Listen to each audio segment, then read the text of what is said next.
My name is Rabbi Yehuda Sarna, and I proudly serve as the Executive Director of the Bronfman Center for Jewish Student Life here at NYU, as well as the University Chaplain here at New York University. On behalf of the NYU Alumni Association and the Bronfman Center, it is my great pleasure to welcome you to this very special program, and for those of you here for the first time, to NYU. Good evening, I'm Dorothy Tannenbaum. Tonight, the NYU Alumni Association Speakers on the Square program is delighted to partner with the Bronfman Center to feature Rabbi Lord Jonathan Sacks and David Brooks. We celebrate over 8 years of extraordinary lectures, all made possible through the generosity of dedicated alumni and friends. It is my pleasure to welcome an esteemed NYU alumni this evening, Dr. Richard Bourne. Richard is an alumnus of NYU's Washington Square College and School of Medicine. Richard's knowledge of the downtown area extends far beyond his time at NYU. Together with his partner, Ira Drucker, Richard develops hotels in Manhattan, among them the Mercer, Jane, Greenwich, and Malton hotels. Just wanted to give a special congratulations, Mazel Tov, to Richard and Debbie.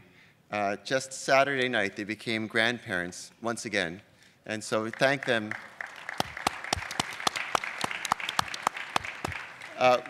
We thank them for being here tonight to celebrate with us. Richard.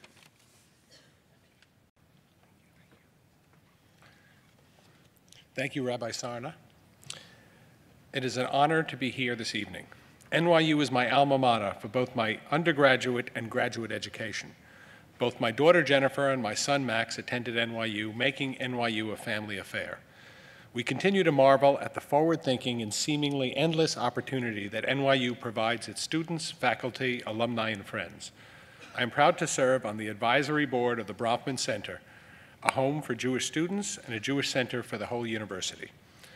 It is an honor to welcome back to NYU Rabbi Lord Jonathan Sacks, the Ingeborg and Ira Rennert Global Distinguished Professor of Judaic Thought, and to greet distinguished New York Times columnist David Brooks, who has received an honorary doctorate from NYU. In fact, his father taught English literature here. Rabbi Sacks served as chief rabbi of the United Hebrew Congregations of the Commonwealth between September 1991 and September 2003.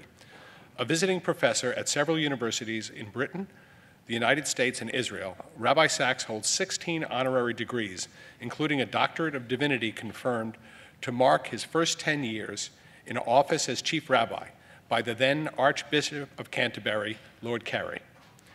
David Brooks became an op-ed columnist for the New York Times in September of 2003. His column appears every Tuesday and Friday, so look out for it tomorrow. He is currently a commentator on PBS NewsHour, on NPR's All Things Considered, and NBC's Meet the Press. Mr. Brooks also teaches at Yale University and is a member of the American Academy of the Arts and Science. Please join me in welcoming Rabbi Sacks and David Brooks.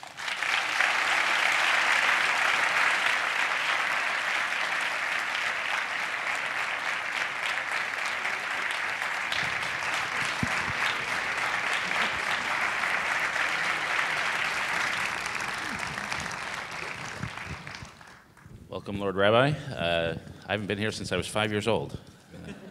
My father didn't get tenure, so we're still bitter. That's not true. I'm just kidding around. So the obvious first question is, your Lord Rabbi Sacks, which is higher, Lord or Rabbi? First of all, obviously, David, I just want to say thank you for agreeing to do this, because I can't tell you what this does for my street cred with my children. I'm the guy who got to sit next to David Brooks. So thank you, David. Thank you for all you've done to lift the conscience and the eyes of... You've been terrific. And of course, Mazel Tov also to Richard and Debbie on their new granddaughter, Ayelet, and I hereby agree to arrange a match with one of my grandchildren immediately should terms be agreed to. And may we all see nachas from our grandchildren. Now, you were asking. I didn't know we'd get so Jewish so fast. So I'll tell you, the good news about being a rabbi, is that you're a servant of the Lord. But the trouble with the House of Lords, and people ask me what it's like, what's the difference between going to a synagogue and going to the House of Lords?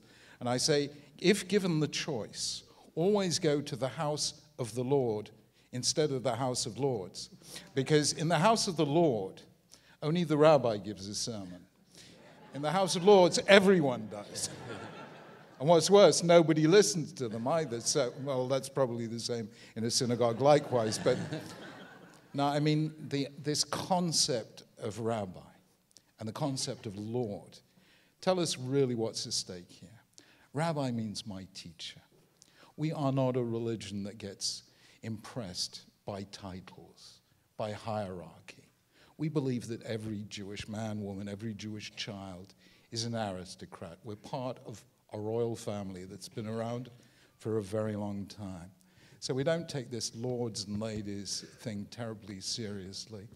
And so for me, being in the House of Lords is just a chance to make sure there's a Jewish voice in the national conversation. And I think that's not unimportant. Yeah. And I once met a guy who said I was having, in Britain, I was having a nightmare. He was a Lord, and he said I was having a nightmare. I was giving this incredibly boring speech in the House of Lords, and then I woke up and I found out I was giving an incredibly boring speech. I know the feeling well. Now, let's go to this teacher thing, the public intellectual. You're a Jewish public intellectual. Back in the 1950s, we had Abraham Joshua Heschel, Martin Buber, Joseph Soloveitchik. We also had Christian public intellectuals, Reinhold Niebuhr. They don't seem to exist anymore, with the possible exception of you and maybe one or two others. Do you agree with that, and what happened? I don't know. I didn't use the phrase, but it's a phrase that's better known in America than it is in Britain. I just felt that as a rabbi, as a teacher, I wanted the Jewish voice to be heard in the national arena. So, because, I ran around, I was chief rabbi of many, many congregations for the first few years. I ran around all of them, around Britain, around the Commonwealth. About 3 or 4 years, I think I met everyone who comes to shul.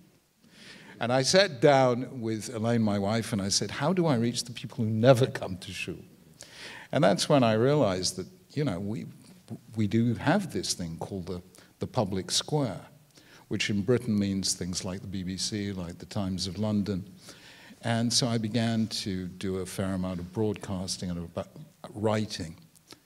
And to my amazement, I mean real amazement, I remember back in 1993, this is quite a while back, we had a very serious crime in Britain. 2 10-year-old kids murdered a 4-year-old child. I wrote an op-ed in the Times. The next day, I got a call from 10 Downing Street from the Prime Minister.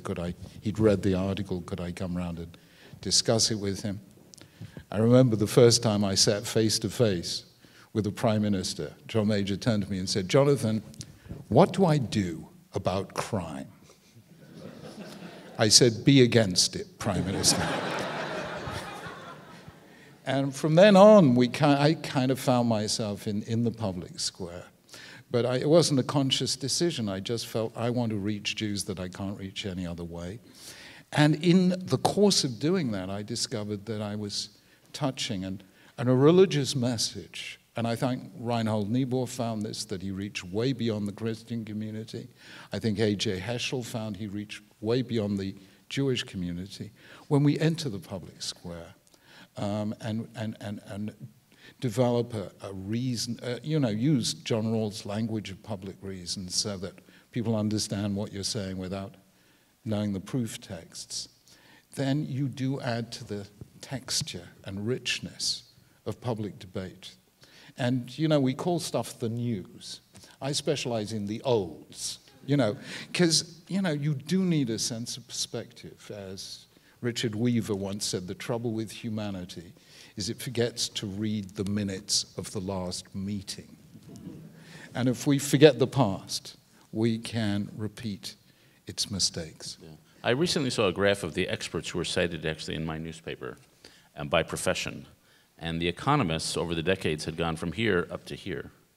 And everyone else had gone down to here. And the only trouble being, as they say, if you were to lay all the economists in the world end to end, they still wouldn't reach a conclusion.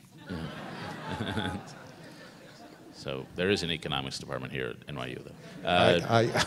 Sorry, I speak as a lapsed economist. So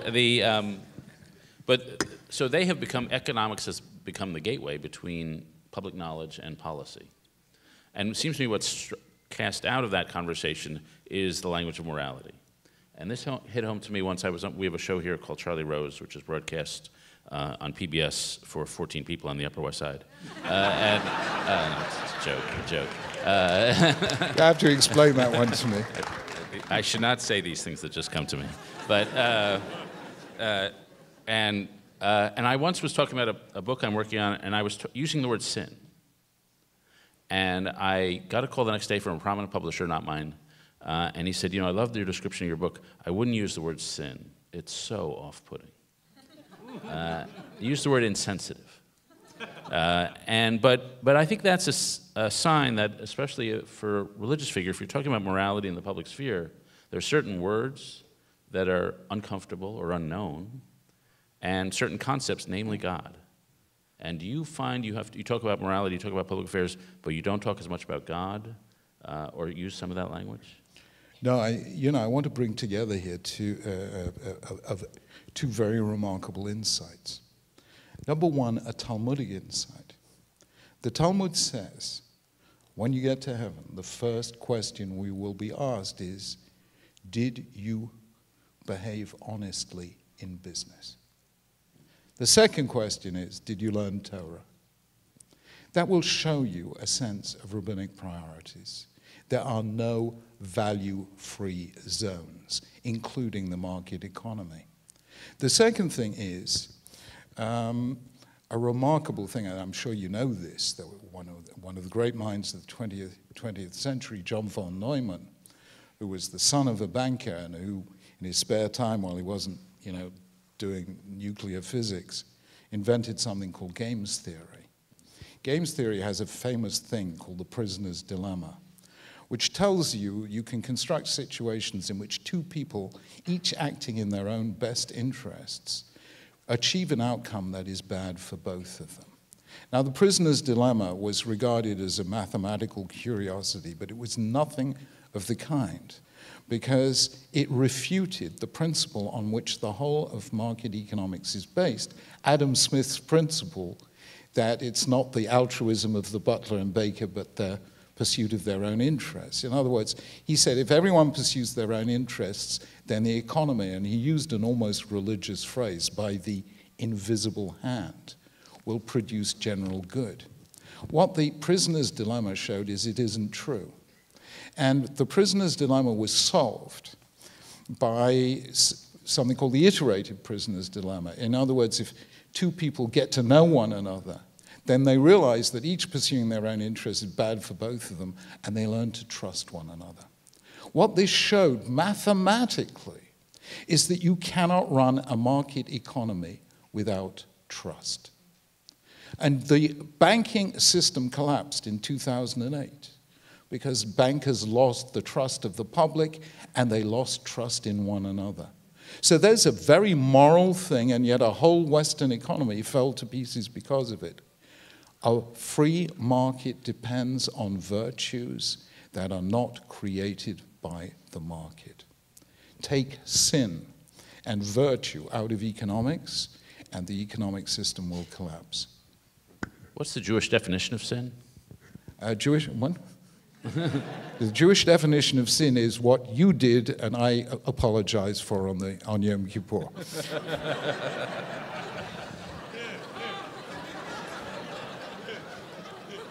There's really no subject on which he doesn't have a quip. It's impressive. No, I agree. A friend of mine who you know must know, David Wolpe, Rabbi Wolpe from Los Angeles, said, the economists think we shoot for happiness, but we don't shoot for happiness, we shoot for holiness. And if we shoot it for happiness, we'd never embrace anything that involves struggle. And we have a spiritual urge that makes us want to accept some loss of happiness for struggle. Yeah. Look, Judaism has, the Emory University down in Atlanta invited me 4 years ago to do a seminar on happiness with the Dalai Lama. And I thought to myself, well, first of all, the Dalai Lama is somebody I love anyway, but I thought to myself, happiness, you know. I'm a rabbi, I'm Jewish, you know, and they haven't asked me to speak about misery, existential angst, out-marriage, identity crisis. Happiness, what a non-Jewish thing to talk about. It's gewaldig, it's beautiful. But I pointed out that, yeah, we have a word for happiness. It's ashrei. And ashrei is the first word of the book of Psalms. It's the first word of our most famous prayer. But if you look in the Chumash, if you look in the Mosaic books are not about happiness. They're about simcha. Simcha is joy. And I don't believe you can there's an English word that you can translate simcha into. Because any word in English like joy, pleasure, delight, exaltation are all things you can experience alone. Simcha, you can't experience alone. If you look throughout the whole of Tanakh, you are always celebrating with someone. You get married, you simach et ishto, you rejoice with your wife for a year. You have a festival. You should rejoice in your festivals. You, your servants, the stranger in the gate. You know, so I'm not even a fan of happiness. I'm a fan of joy, because happiness, it can be selfish, can be narcissistic, can be self-indulgent. But this Jewish focus on celebrating together and making sure that no one is left out. Now that, I think, is a value worth living for. I would like to pause over the sentence about the Dalai Lama. I love the guy. Which, first two thoughts, who doesn't? But second, that you got a chance to meet him, and I know him. I've only had a chance to meet him once, but he is someone who radiates a deep joy. Well, you know, there's a song, when the Rabbi lachna alle Hasidim, when the Rabbi laughs, all the Hasidim laugh. Yeah. When we did this conversation together at Emory University, 7,000 people came. It was in the basketball stadium. Nobody could understand a word he was saying, but when he laughed, 7,000 people laughed. Yeah, that's true. This man has the most infectious laugh in the universe, and for cheering us all up, he deserved the Nobel Prize. Yeah, absolutely. The one time I met him, he laughed at the most unexpected moments, and it made me feel so relaxed. And he had a little Dalai Lama bag, a little canvas bag. And so I said, "You got any candy in there?" And so he pulled it out, and basically everything you get in the first class cabin of an airplane, he started pulling out, the little visors, the ear things. But then he had a big Toblerone bar, so he had the candy. Let's go to a more serious subject that is the subject of your next book, which is the subject of religion and extremism. We've certainly seen it in Islam. Is it a problem for Judaism? Is it a problem for Christianity? Is it a universal problem? And what is the manifestation of this problem?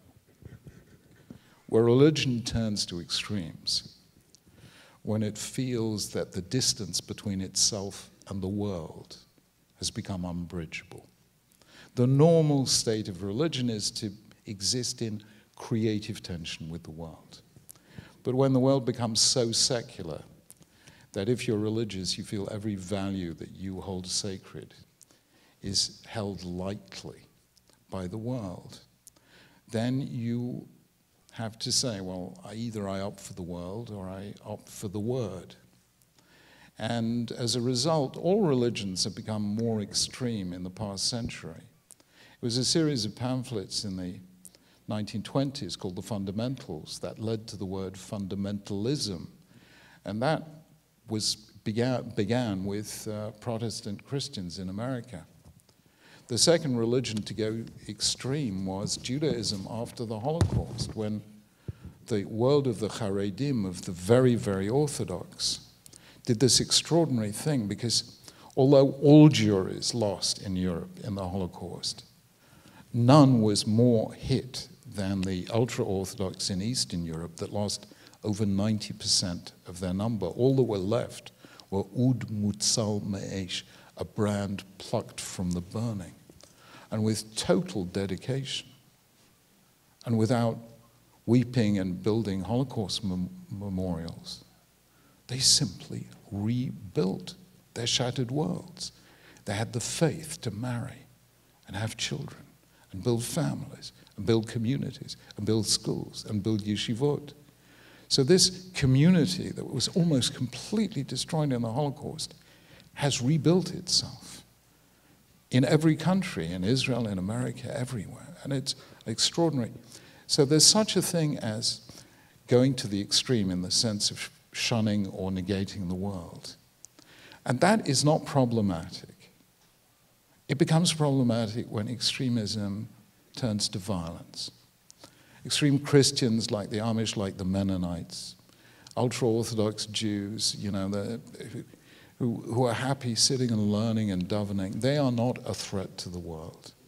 They are holy people, and they are a spiritual elite, and sometimes we agree with them and sometimes we don't. It's the combination, the incendiary combination of religious extremism and violence, which is not that common. And that is the scary thing in the world today.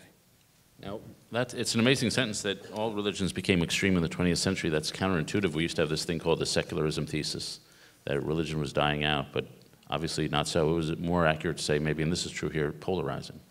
Well, there's a principle in sociology called Hansen's law that says the second generation strives to remember what the first generation strove to forget. Our parents' generation wanted to be deeply integrated. All our Jewish schools in Britain, and we didn't have many of them. What did you learn in a Jewish school in Britain when my parents were growing up? How to be a proper English man or woman. How to hold your teacup the way Her Majesty does. That's what they learned. In the old days, you used to go to Oxford to forget Yiddish. Now you go to Oxford to learn Yiddish. They have a chair in Yiddish in Oxford.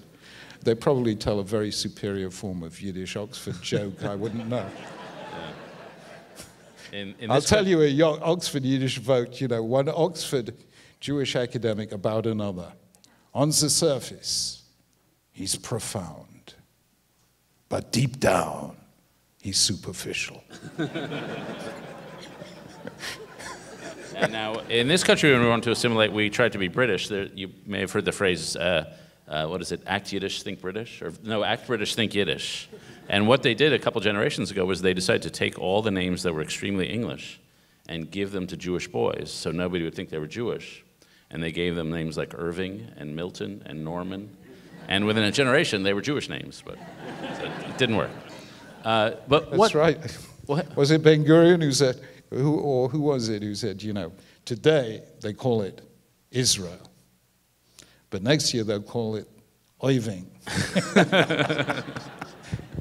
So is it in the nature of religion, in the nature of human nature, in the nature of some virulent philosophy that has infected religion that we see, especially in Islam religion, we see extremism and violence? No. What we're seeing now is something highly specific, and that is religion as the cloak of sanctity, hiding the naked pursuit of power. Now, that's not religion. That is politics masquerading as religion, and those are two very different things.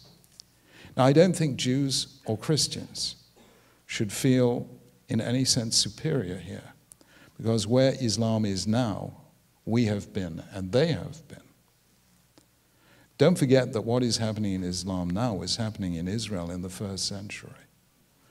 You had these three major rebellions against Rome, all of which were devastating because they went hand in hand with internecine civil war within the Jewish people itself. Josephus, who is an eyewitness to the destruction of Jerusalem, writes in his book, The Jewish Wars, that the Jews inside Jerusalem were more intent on killing one another than fighting the Romans outside. So what is happening today in Syria and Iraq was, Bizet Anpin in a small way happening in Jerusalem 2,000 years ago. The end result of that was a catastrophe from which it took us 2,000 years to recover. And Jews learned, do not confuse religion with the pursuit of power. The same thing happened in Christianity in the 16th and 17th century after the Reformation, when Protestants and Catholics were murdering each other across Europe. and which only ended in 1648 with the Treaty of Westphalia. And then you had these major thinkers, the greatest of them being Hobbes, Spinoza, and Locke, who developed the basic principles of social contract, human rights, doctrine of toleration, which became, in the 18th century or more later, the separation of church and state in two versions, the American version and the French version. So Islam is going through what Judaism went through 2,000 years ago, what Christianity went through 4 centuries ago. The end result is always the same.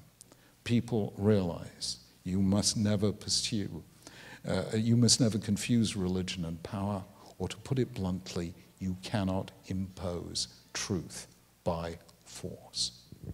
Are you saying that the violence stems from a political vision that just has a cloak of sanctification? Because it seems to me a lot of the people, the jihadists, they are seeking sanctification. They believe they're serving God. They don't particularly have a political agenda quite as much. They believe there has been disrespect toward their God, and it is a purely religious David, motive. ISIS is an attempt to re-establish the caliphate. It's a quite explicitly political organization, which is run on a theology which is negated by every single authoritative voice in Islam. Islam does not allow you to murder innocent women and children. Islam does not allow you to commit suicide. Islam does not allow you to be a suicide bomber or a terrorist. All the imams of any authority have clearly declared Al-Qaeda, ISIS, Boko Haram are in contravention of Islamic law.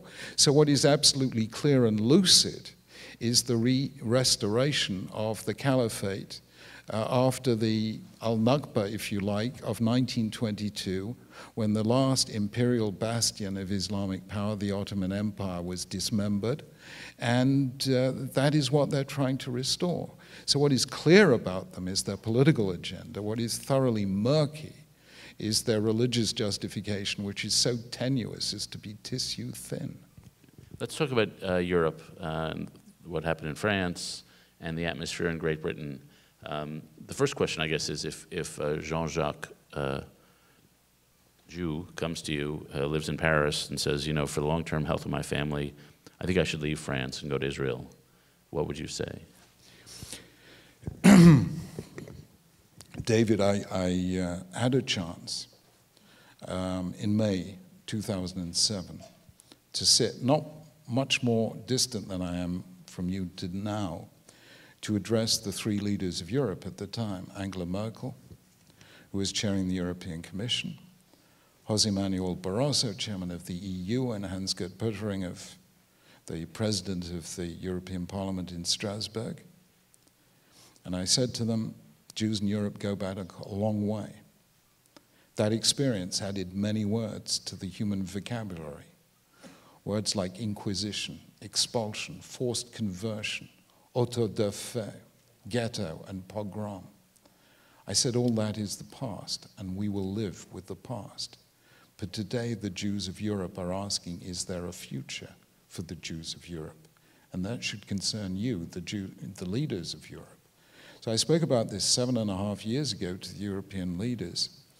And, you know, I have to say that I'm not sure that any of them knows how to deal with this.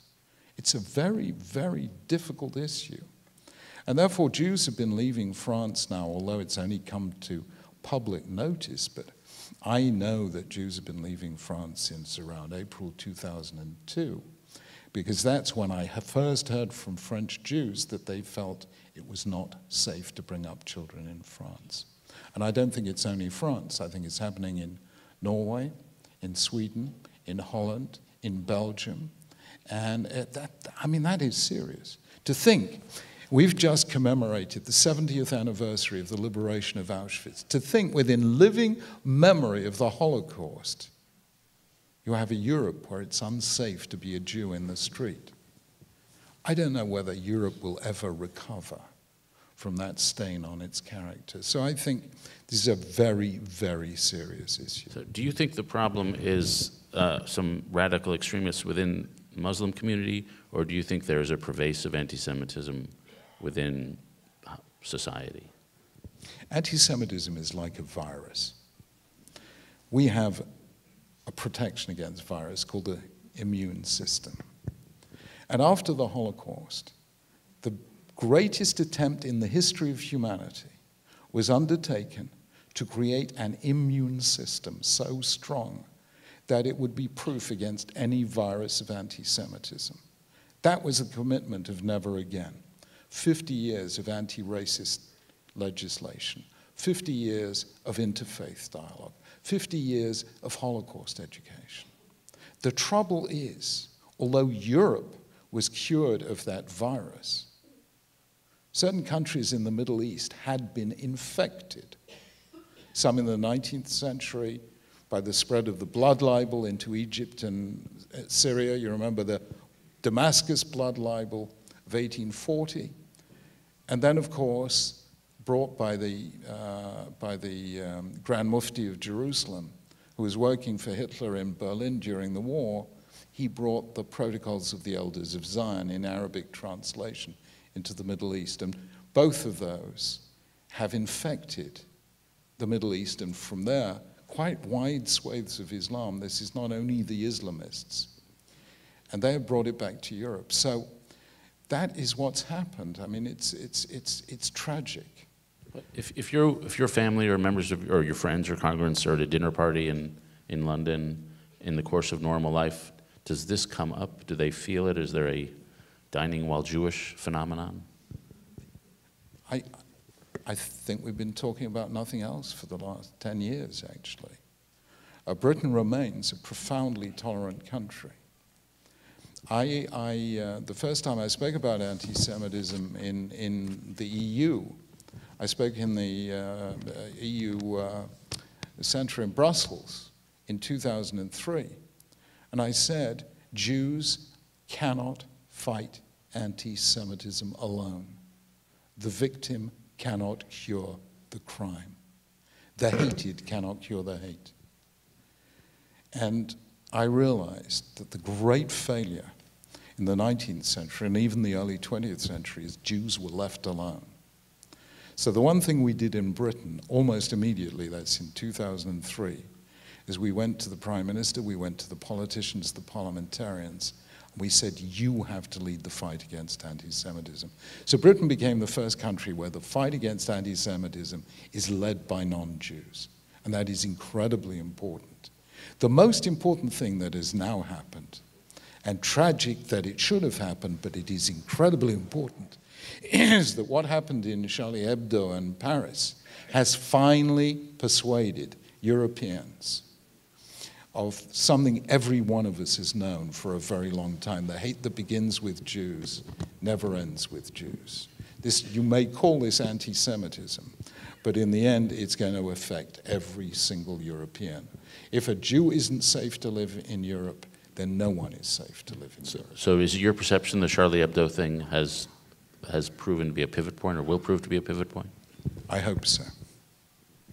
We can't fight this one alone. I mean, Christians have to realize that right now, Christians are being wiped out of the Middle East.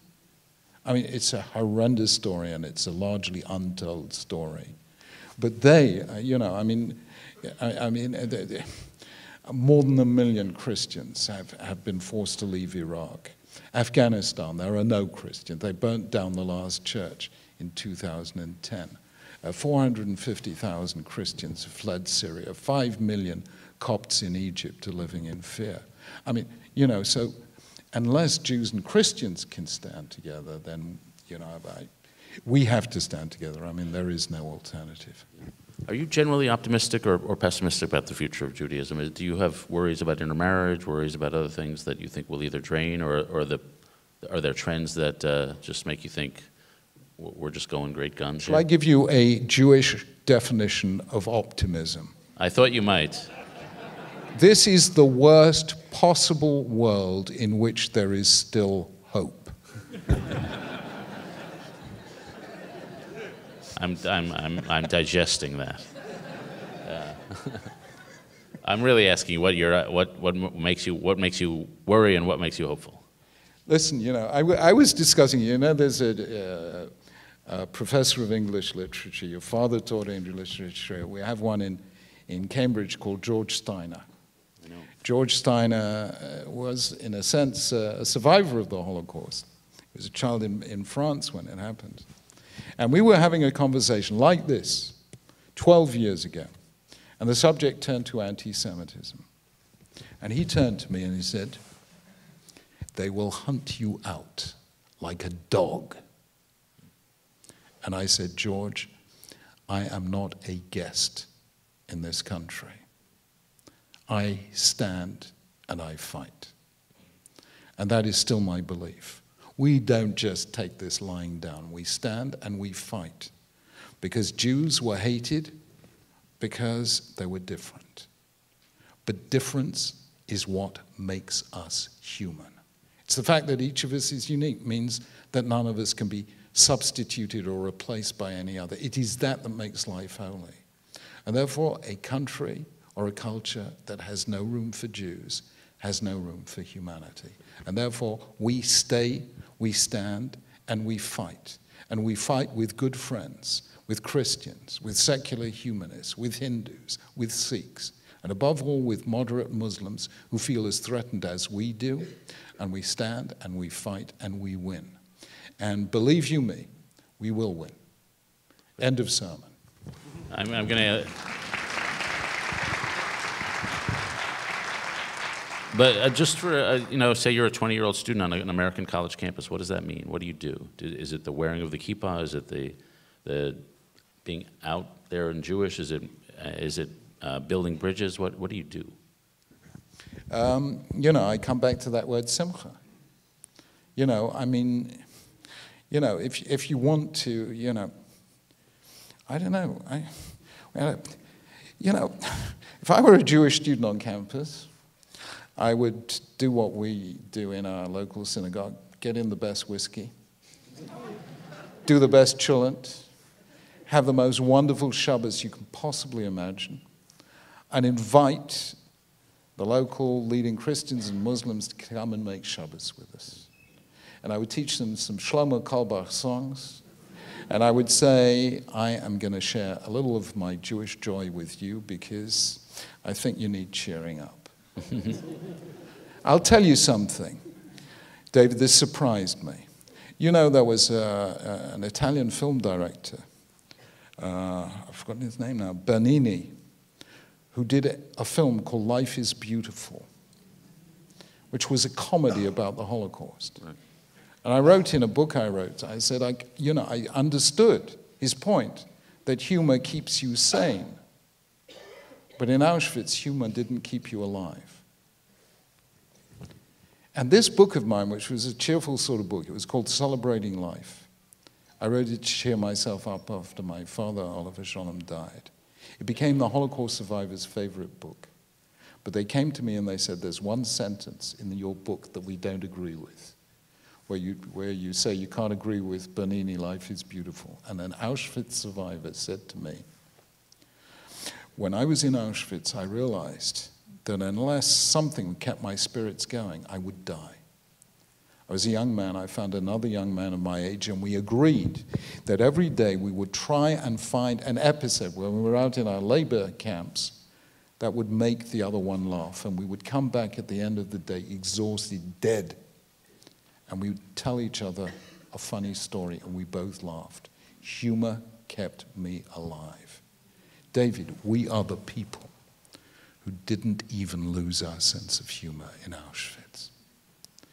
And frankly, that sense of humor has saved our humanity.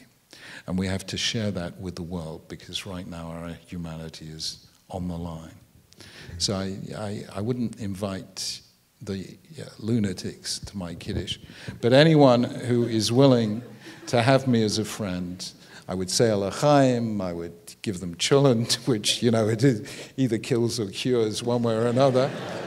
And I would say, let us stop being embarrassed about being Jewish. You know what? We're embarrassed, they're not embarrassed. I remember, you remember Jackie Mason, he was doing his shows, and he was saying, they laugh at my jokes, and then they say, "Mwah, too Jewish."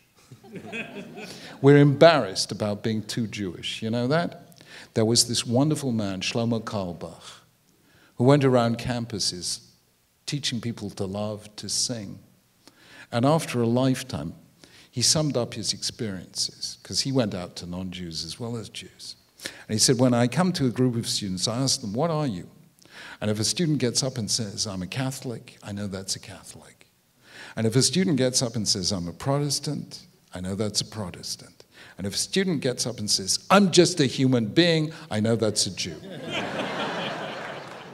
Let us stop being just human beings and be proud to be Jews. And do you know what? The non-Jews will enjoy it because they want us to be what we are.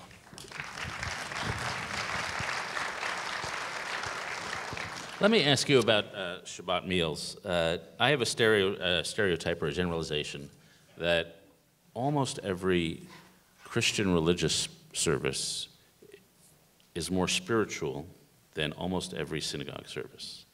But every Shabbat meal is more spiritual than every Christian religious service. But that suggests, I want to talk about the bottom side of that equation. Do Jews have a problem talking about faith and their experience of God? I think they do, and I'm not sure why. We used to be the God-intoxicated people. And somehow, somewhere around the 18th century, Jews lost faith. I think exile had gone on just too long. So you had these extraordinary minds from Spinoza onwards. You know all the statistics. 27% of Nobel Prizes in medicine, 26% in physics, 41% in evil. You know the statistics.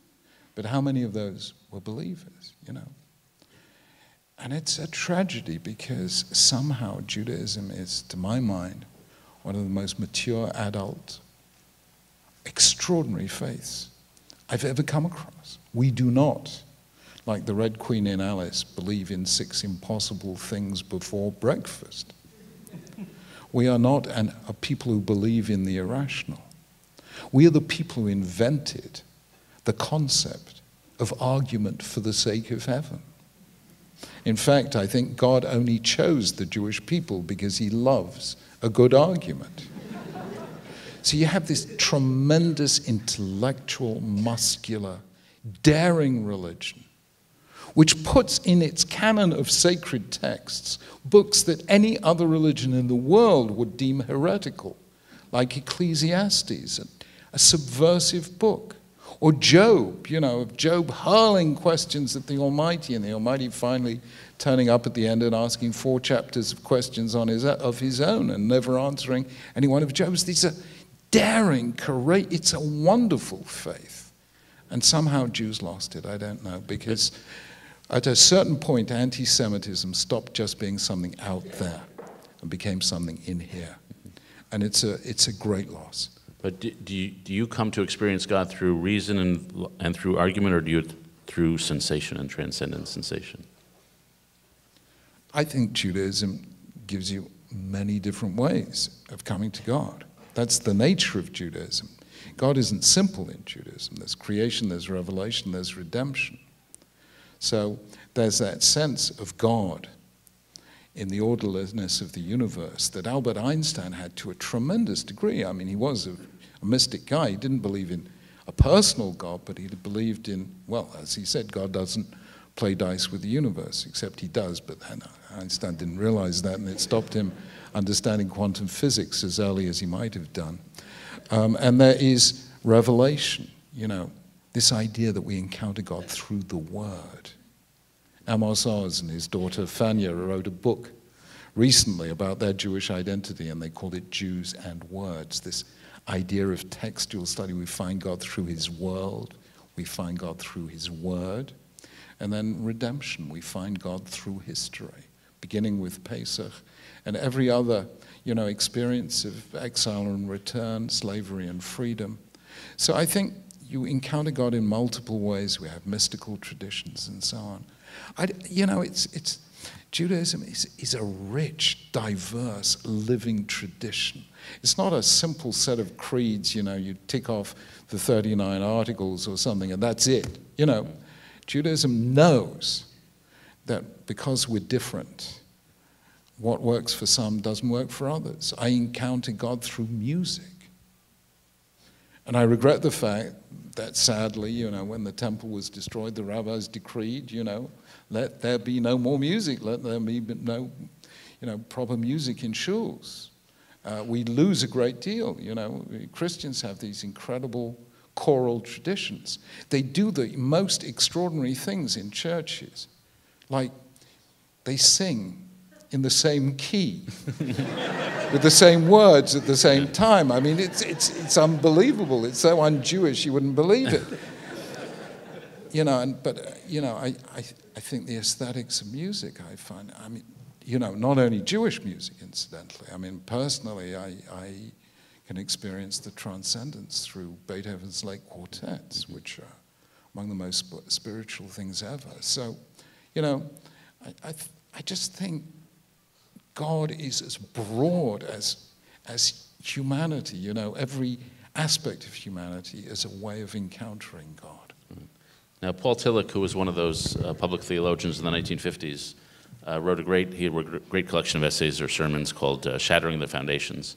And one of them was on grace, on the unmerited love of God, Christian concept. And he said, when you're at the bottom of your life and you're at a moment of suffering, you just get the sensation that you're accepted and that you don't have to do anything, you don't have to become a Christian, you don't have to read the Bible, you don't have to do anything, you just have to accept the fact that you're accepted and that God loves you more than you deserve. Is that translatable into a Jewish concept? Is that where do you think he got it from? Psalm 27, Ki avi ve'imi azavuni v'Hashem yasfeni.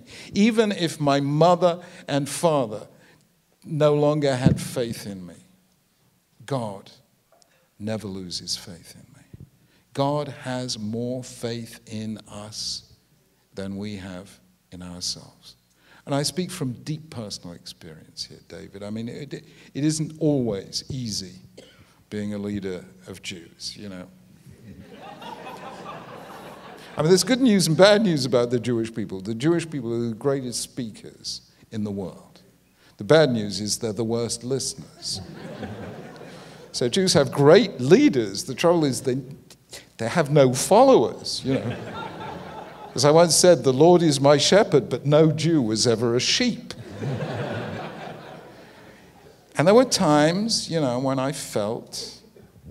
I used to read Ba'alotecha, Numbers chapter 11, Moses at a low in his life, to Elaine, my wife.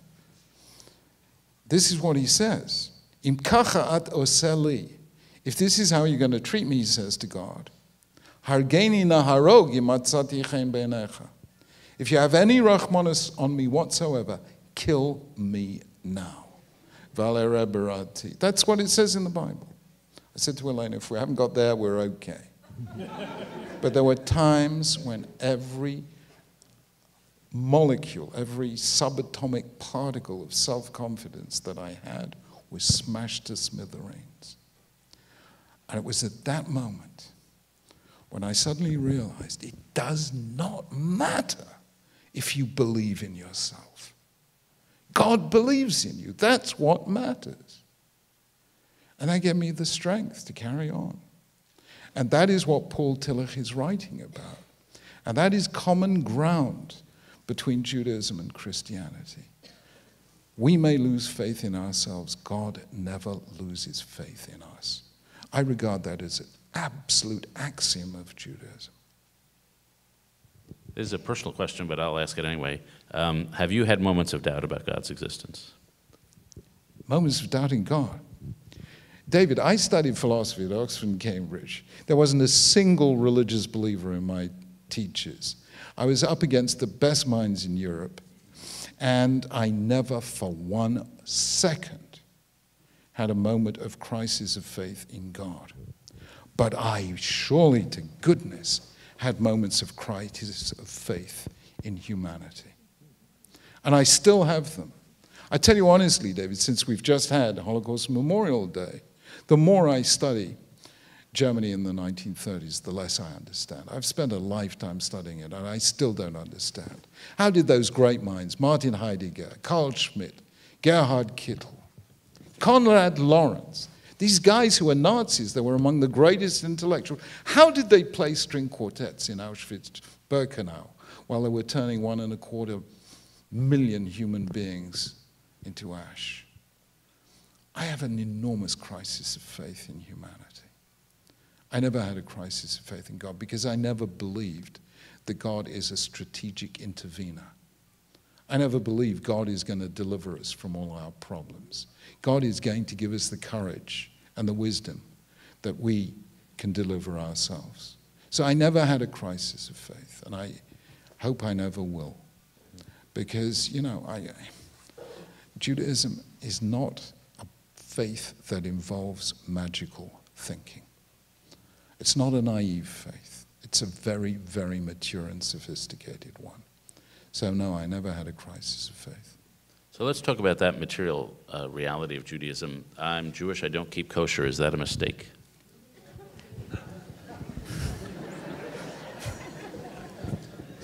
Depends who the local kosher caterer is, you know. There are a lot of really good restaurants in this neighborhood, by the way. It's terrific. Now, look, you know, as far as I'm concerned,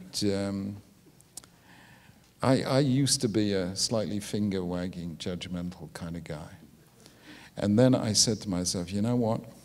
I'm going to leave that to God because, as Heinrich Heine said, his dying words, Dieu me pardonnerait, c'est son métier. Heinrich Heine, who'd converted out of Judaism, he said, God will forgive me. It's what he does for a living. So for decades now, I have ceased to judge anyone. I leave that to God because he's more forgiving than I am. Okay, I'll take a cheeseburger then. That's good. It's bad for your indigestion, it really is. But you know, there's a spiritual element to that question, but there's also, at the moment, a social element and a quality of life element. I mentioned backstage I was driving to Bed-Stuy not long ago, which is a distant neighborhood in Brooklyn, and it was a Saturday afternoon, and I drove through Jewish Brooklyn. And there were Hasidic families with their kids, strollers, just kid after kid for mile after mile. Is that the future? David, I'm going to get a tiny little bit blunt here. You know, I read the book of Job, and I wonder, how did he carry on? I look at these families, children of Holocaust survivors. How did they, knowing that in the Shoah, a child could be sentenced to death, not because the child was Jewish, not even because his parents were Jewish, but because his grandparents were Jewish? How does somebody have the faith to have a child after Auschwitz? And when I look at these incredible families and all those young children, I see in every one of those faces one of the 1.5 million children killed in the Shoah, brought back to life again. One day, we will look back on what has happened in our lifetime. Historians will look back and say there were 2 miracles that happened after the Holocaust. One was the state of Israel that restored the Jewish nation. And the other were the Haredim, who restored the Jewish people. And while others were drifting away, they had the courage and the self-sacrifice to have children. And I salute that. I am not Haredi. But I do see that their children and their children's children are going to be the people who will sustain our people. And I just hope that they can be a little more generous and forgiving than some of their parents are. You know, I've asked a couple times this evening, I've asked some questions on different subjects, and you've come back to the Holocaust. I mean, it's not a little thing, I understand. But just describe the role it plays in your mental worldview. Is it a constant presence? Is it a commentary on human nature that haunts you? No, actually, I wrote a whole book called Future Tense, arguing against defining Jewish identity as was defined. You know, there was a famous thinker called Emil Fackenheim, a great thinker, who said after the Holocaust, a 614th command has been added to the Torah: thou shalt not grant Hitler a posthumous victory. And I said that is the most negative definition of Jewish identity given in all of history. It's so bad Jean-Paul Sartre could have written it. That is not what we're about. We are about celebrating and sanctifying life, not about remembering death. It's just that. And I didn't think about the Holocaust at all. The first time I went to Auschwitz, I did so at the request of the BBC to make a television program on the 50th, 20 years ago exactly. I was very reluctant to do it, but they persuaded me it was worth doing. And I said, I am going to tell the story of the Holocaust only if I'm allowed to tell it the Jewish way. And they said, what is the Jewish way? And I said, a Jewish story must end with hope. So I did this program about the Shoah, filmed in Auschwitz, but the last 5 minutes were scenes of Jerusalem rebuilt and 5-year-old children in Jewish schools. So I have never been obsessed with the Holocaust. But what bothers me now, and it's, as I've said, it's only in this last 10 or 12 years, is this real question, which is not really a question about anti-Semitism in Europe. It's a much deeper question. Does Europe have, does the West have, the moral fiber, the moral courage to stand up against this? Or has Europe become so godless and so morally relativist that it actually has nothing to oppose to those who hate in the name of God? That's what's obsessing me. When you say morally relativist, do you mean that there's so much tolerance, there's not a core sense of identity and moral foundation? Look, here is the scene that I've seen so many times on television, I refuse to watch it anymore. A nice Western journalist from the BBC or whatever it is sitting next to a member of Hizb al-Tahrir or some other radical Muslim group, and he says in a very polite voice, would you not agree that decapitating people for blasphemy is somewhat excessive? And the Islamist extremist is sitting there with a very straight face saying, well, I can understand how you might see it that way. However, you do understand that different people have different pictures of the moral life, and you understand that we have the right to see things and act as we see them. And the interviewer has no reply. It's mate in one. He has lost before he's even opened his mouth. And the Islamist understands this.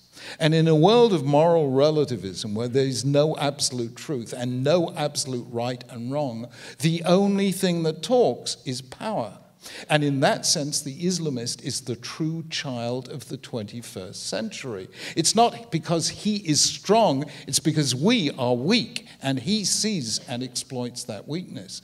And I would find it very painful if Europe, having come through all that Europe has come through, lacks the moral strength to stand up to people who are shaming and desecrating both the image of humanity and the image of God. What's the answer? Why is that? Explain why. We know it's wrong, but explain why it's wrong. Decapitation. Why it's wrong? Because in Genesis 1, the opening chapter of the Abrahamic faith's common ground to Jews, Christians, and Muslims, God delivers the single most important sentence ever uttered since Homo sapiens first set foot on earth. Na'aseh Adam b'tzalmenu kidmutenu, let us make man in our image after our likeness. That tells us that every single human being, regardless of class, culture, color, or creed, is holy. Life is sacred. God's image is implanted in every single one of us. And that's why murder is wrong, and that's why terror is wrong, and that's why those who claim to be acting in the name of God are actually desecrating the name of God. Full stop.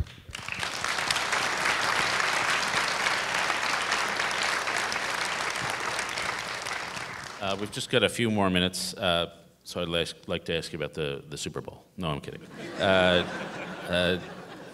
One of the questions from one of the students was, if you were not a rabbi, what would you be doing with your life?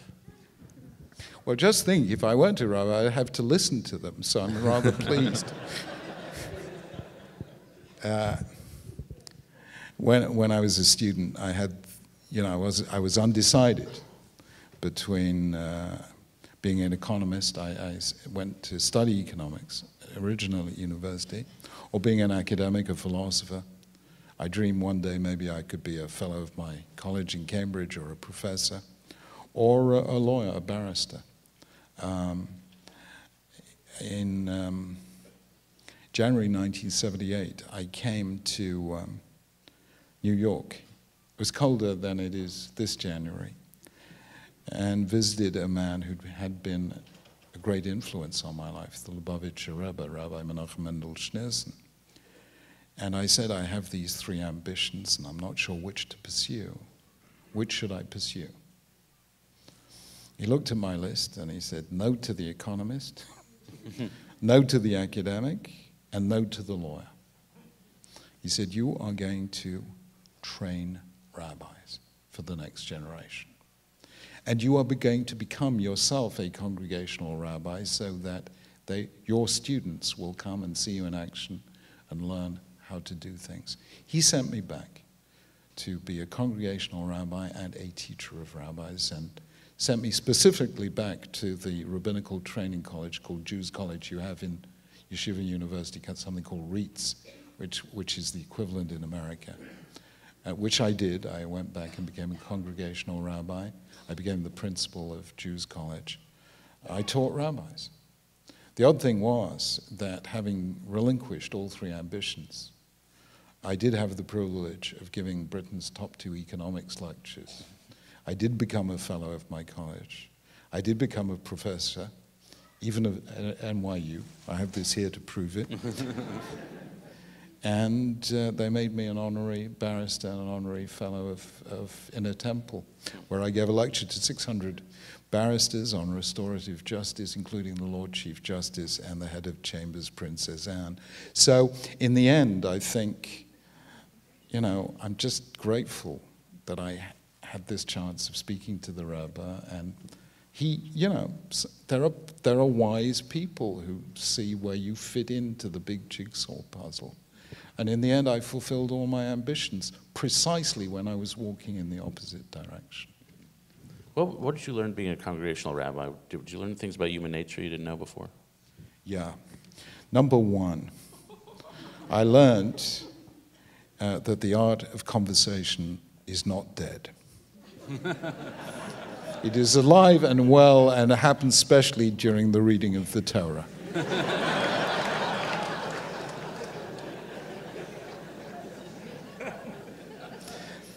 I also learned a certain robustness, because once in a while I would give a sermon where I would, speak my mind.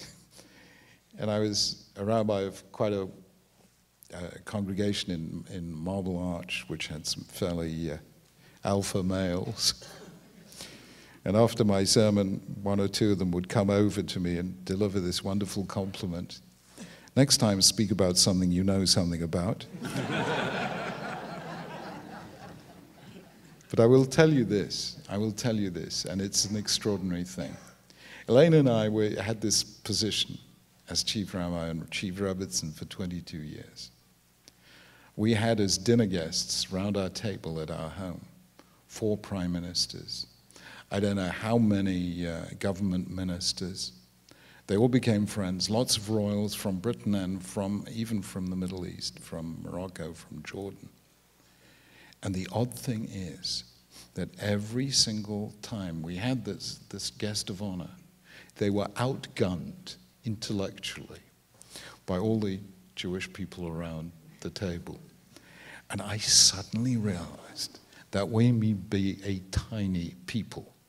The late Milton Himmelfarb said, just think about it, the total number of Jews in the world is smaller than the statistical error in the Chinese census. We may be a tiny people, but we have an embarras de richesse of talent that is simply stunning. And we saw this every single time we gave a dinner. Ordinary people from our community. Somehow Judaism has this gift of raising the game for each of us, of letting us achieve more than we ever believed we could. Now I'm no longer chief rabbi. I can occasionally sneak off to the cinema to see a film. And last Motzei Shabbat, I saw a film. Well, it's an American film, so you must have seen it. Whiplash. Have you seen this film? Now, this is an incredible film. It's a totally unbelievable film. But it's about a real so-and-so who coaxes talent out of a young drummer and gets him to perform beyond his best by being the most obnoxious, objectionable human being you can imagine. Somehow Judaism coaxes that same 110% out of us without being obnoxious. The reason that we all hyper and overachieve is called having a Jewish mother. And I'd rather have a Jewish mother than the guy in Whiplash. So one way or another, between our mother's faith in us and God's faith in us, we may be a tiny people, but we do extraordinary things.